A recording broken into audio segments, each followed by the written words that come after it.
Hello student welcome to Odisha education यही video रे plus two first year English रो invitation to English book 2 रो आज आम chapter 1 story 1 3 questions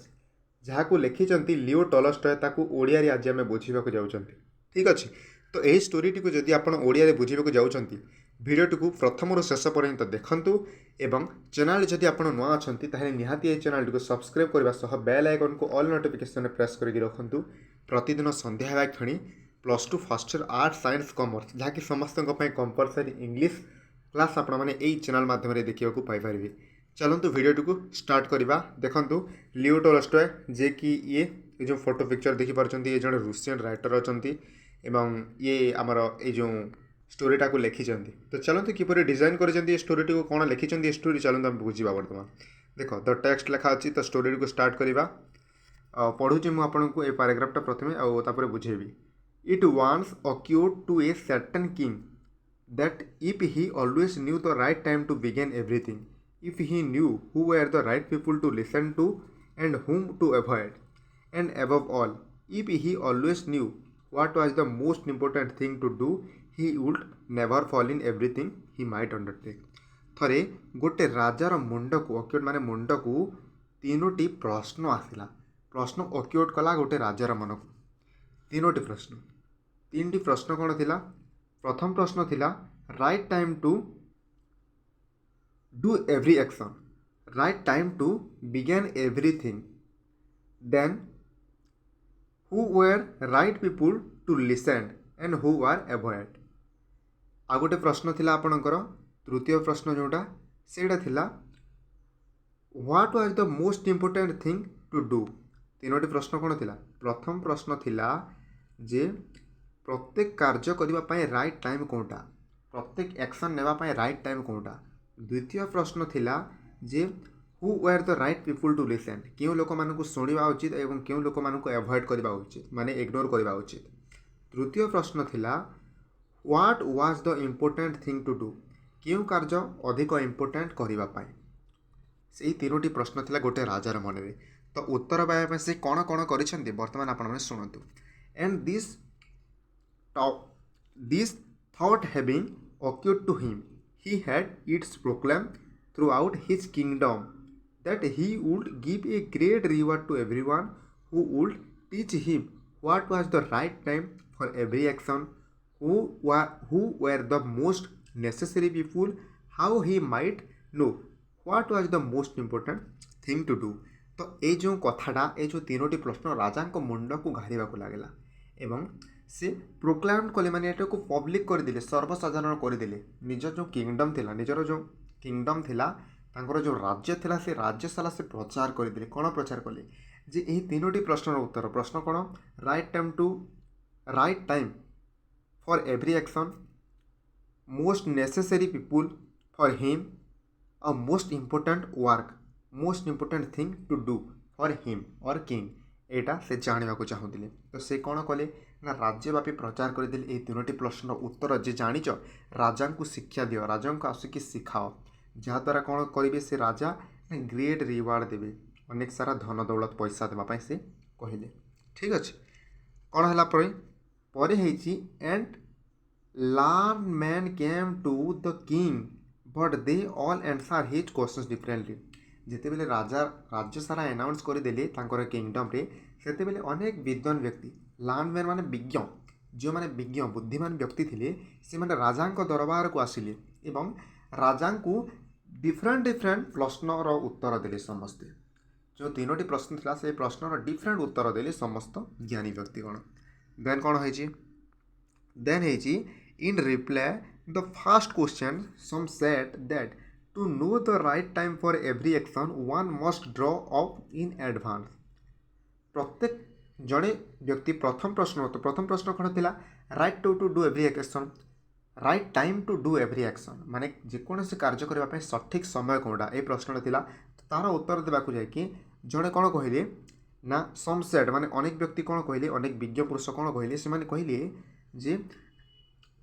to know the right time for every action one must draw up in advance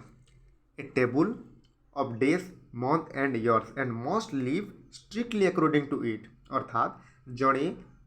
कार्य कर सठिक समय जानापी शेड्यूलटे या पड़ो टाइम टेबुलटे या पड़ो सर्वप्रथमे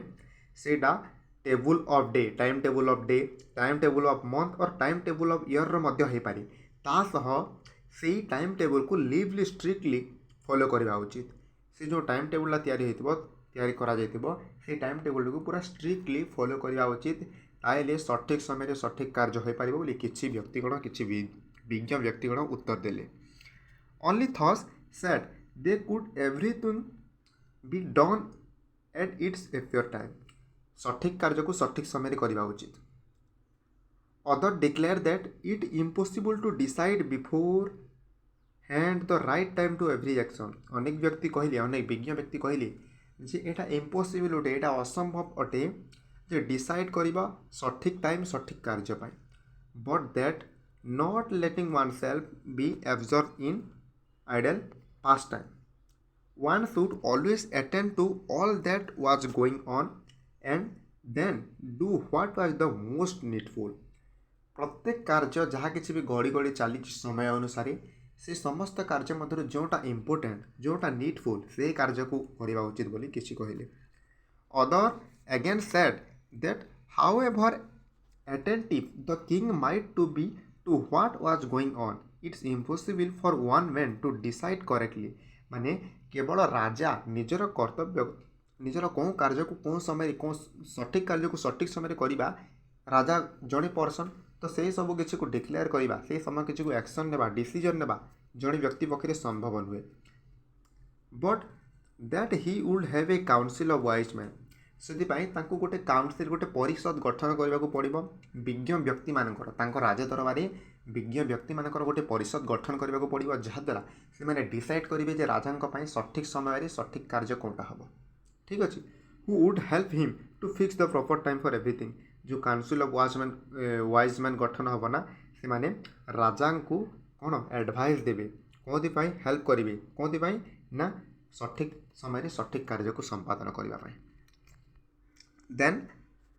then again other said there were something would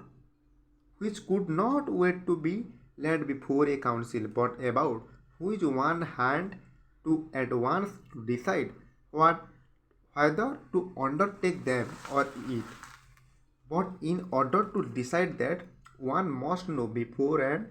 what was going to happen it is only magician who know that therefore in order to know the right time for every action one must consult magician माने पूर्वर जाणीदेवा जे कौन से कार्य सठिक समय कौटा यहाँ केवल गोटे magician को गोटे जादूकार को ही जना अच्छी जना थी एवं यहाँ करने जड़े मैजिशियन सहित यहाँ जानापी जड़े मैजिशियन सहित राजा को कनसल्ट करने को पड़ो बोली कहते ठीक अच्छे then equally various were the answer to the second question प्रथम प्रश्न देखिले विभिन्न व्यक्तिगणकर विभिन्न व्यक्ति विज्ञ व्यक्तिंकर विभिन्न उत्तर थिला जेमिति किए कौन आंसर दूसरा तो किए आउ गोटे अलग आंसर दूसरा एवं द्वितीय प्रश्न कौन थिला पिला माने मु आपनको टिके क्लियरली देखे दूचे द्वितीय प्रश्न थिला who were the most necessary people किए देखंतु equally various were the answer to the second question some said the people the king most needed were his councillor राजा को पाई अति आवश्यक व्यक्तिगण होउछन्ते काउंसिलर एडवाइजर जो मैंने राजा को एडवाइस देवे किसी जन व्यक्ति कहले काउंसिलर बोली अन्य किसी कहले तो प्रेस्ट जो धर्मगुरु कहती सी अदर द डॉक्टर किसी जन कहले जे डाक्टर जो आमर किए ना डाक्टर तांको वैद्य जहाँ को कहुए ओडिया रे से राजा अत्यावश्यक माने needed person while some said warriors and most necessary warriors माने योद्धा जो सैन्य सामंत कथा कही सैन्य सामंत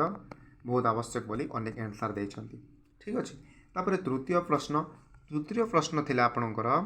what was the most important thing to do most important thing माने मोस्ट इम्पोर्टेंट कार्य कौन राजा करने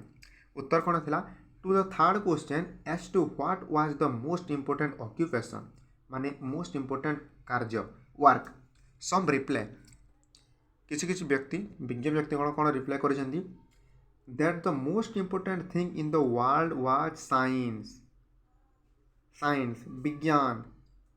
विज्ञान हूँ most important thing other said it was skill in warfare skill माने वारफेयर माने कौन जनमंगल तो जनमंगल माने जनता सुरक्षा स्किल शिखा then and other again it's religious worship माने धर्म पूजा करवा धर्म ग्रहण करवा धर्म को मानिबा एटा हूँ राजार इम्पोर्टेंट वर्ड्स बोली अनेक व्यक्ति कही all the answer being different the king agreed with none of them and gave the reward to none but still wishing to find the right answer of his question he decided to consult a hermit widely renowned for his wisdom कौन है ना जिते बेले अनेक व्यक्ति अनेक answer अनेक विज्ञ व्यक्ति अनेक उत्तर पाइले सेते बेले राजा एग्री कले क्या सहित से साटिस्फाए हेले से कौन कले ना से जो कही जी सठिक उत्तर बते पार मु रिवार्ड देवी gave the reward to none क्या भी कौन से रिवार्ड देलेनी एवं तांको मन रे गोटे उच्छन्नता थिला तांकर तीनोटी प्रश्न उत्तर देवाई से कौन डिसाइड कले टू कंसल्ट ए हर्मिट माने गोटे सन्यासी को देखा करने कंसल्ट करने चाहिए एवं widely known for his wisdom जो सन्यासी की निजर ज्ञान स्तर पर निजर चेतना परिचित फेमस तांको से देखा करने चाहिए यहाँ हूँ आपंकर पार्ट 1 यूनिट 1 देखो ओक्योट माने केम टू माइंड मुंड आसला 3टी प्रश्न प्रोक्लेम माने मेड नोन और पब्लिकली और ऑफिशियली समस्त को जनवाक चाहिए 3टी प्रश्न राज्यर समस्त विज्ञ मान डाकिले निजर दरबार को पास्ट टाइम कौन think don't to the past time presently अतीत होता कार्य जोटा कि आनंदमय भाव रही ठीक अच्छे एठार देखो किसी क्वेश्चंस अच्छी ये क्वेश्चंस गुड़िक ना आपण मैंने निश्चित प्रैक्टिस करेंगे चैप्टर रू जहाँ बुझिले प्रथम 5टी प्रश्न पढ़ी आपने प्रैक्टिस करेंगे आ गए कथा बुझेबी ये जो बुक टू अच्छी ना बुक टू प्रश्न जो आए टोटाल 20 मार्क प्रश्न आए 20 मार्क जो प्रश्न आए पैसेज रोचे है आपणकर पैसेज आसो मध्य पैसेज माने गोटे पैसेज दे और 5टी प्रश्न से मध्य 2 मार्क 2 into 5 10 मार्क ये बोली 2टी आसला 5 मार्किया 2टी प्रश्न और 2 मार्किया 5टी प्रश्न ये बोली 20 मार्क प्रश्न आसी बुक रू टोटाल से आपण मानक ये प्रश्नावली जहाँ किसी प्रश्न अच्छी सब किसी बुझीवा आवश्यक है तो आशा आपण मैंने आज जो स्टोरीटा बुझेली पूरा स्टोरी भाया लगी पार्ट 1 यूनिट 1 यहाँ बुझीपारे यूनिट 2 यार नेक्स्ट भिडियो आसो आपण मैंने अपेक्षा करूँ क्लास करने सब्सक्राइब करके बेल आइकन को ऑल नोटिफिकेशन सेट करके रखु नोटिफिकेशन पाइबे क्लास आसवा क्षणी संध्यारे ठीक अच्छे चलतु ताहले थैंक यू।